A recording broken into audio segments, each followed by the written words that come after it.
Good morning and welcome to another edition of the Gardening Channel. I'm your host Mike Ventura. Certainly my pleasure to have you folks with us. If you like the program today or you like check out the Gardening Channel, please hit like and subscribe and you can check out all the videos. So let me walk you through what's going on in the garden. As you can see, that basil is looking absolutely beautiful. As I mentioned to you, I've been incorporating fish emulsion into the garden and it has really paid off. So on the peppers, and I'll be talking a little bit more about soils as we get going. You can see I got a lot of flower production going on. I've been harvesting a lot of peppers, so these guys are doing great. In fact, I'll show you an example. You can probably see some peppers down in there, doing just great. On the tomatoes, you can see some tomatoes coming in back in there. Color, look at the foliage color. Deep green, looking great. Again, a lot of great flowers. That's all the phosphorus that's being released inside the soil.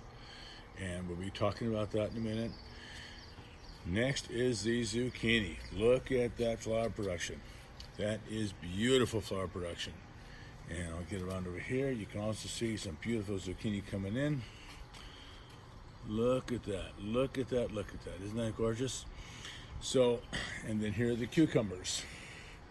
You might recall from earlier videos the size of the cucumbers, and they are just rocking and rolling. And what's really cool about these little guys, you notice the tendrils right in here? They wrap around that netting and they're working themselves right up the netting, which is great. So let me talk to you now about the soils. I'm a big soils guy, and I really love figuring out soils and how to make the plant do its absolute best. So at the very beginning of the growing season, there's another beautiful looking zucchini down there. Look at that guy coming in.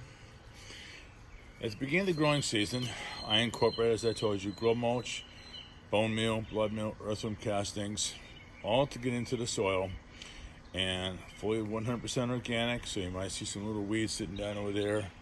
That is hand pulled. No pesticides get used in here, no herbicides, no insecticides get used on the plants at all. Everything is either biological control or just natural predators, as I said. But so as far as on any kind of pest management, it's all organic. Now on the soils, getting back to that. At the beginning of the season, as I said, going around about end of March, early April, past final frost, I incorporated those products into the soil. What you want to remember about organics is that they do take a while to break down. And so knowing that you've got heavy feeders, as an example, zucchini is a very heavy feeding plant. It requires a really constant supply of food to produce zucchini that are coming in like that, and to bring in the cucumber. So if you rely strictly on the organics in your soil, it's going to take, you may not get the production that you're looking for because the plants are demanding a really available supply of food. This is where the liquids come into play, and I use fish emulsion. I apply the fish emulsion every week, and by doing that, the cucumbers, they love it. Look at that beautiful flower production coming in. Bees love it. But because they're such heavy feeders, I keep a readily available supply of food available to the plants. What I want to stress is that by using organics, I'm not pushing fast growth. I'm pushing flower production. I've got a lot of phosphorus in the soil. You can see that on the zucchini. The bees can find out without any problem whatsoever. It's easy for them to get in there and pollinate. And production of foliage is nice and deep green. Plenty of foliage production. A lot of great photosynthesis. Good airflow. But because it's organic in the soil, I don't push fast growth. That's important. I don't want to have weak plants. I want to have healthy, strong-looking plants. No salt damage, and once again, by using the fish emulsion in here in conjunction, and fish emulsion, as I said, is organic, I combine that with the organic inside the soil, and I'm able to produce some really good crops.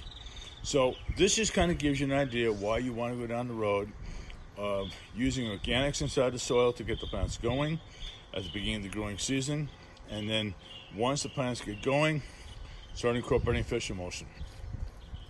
You also notice I have thinned out, I took out 2 zucchini in here because 2 of them were kind of weak Rule of thumb is you want to run the plants about 24 inches apart.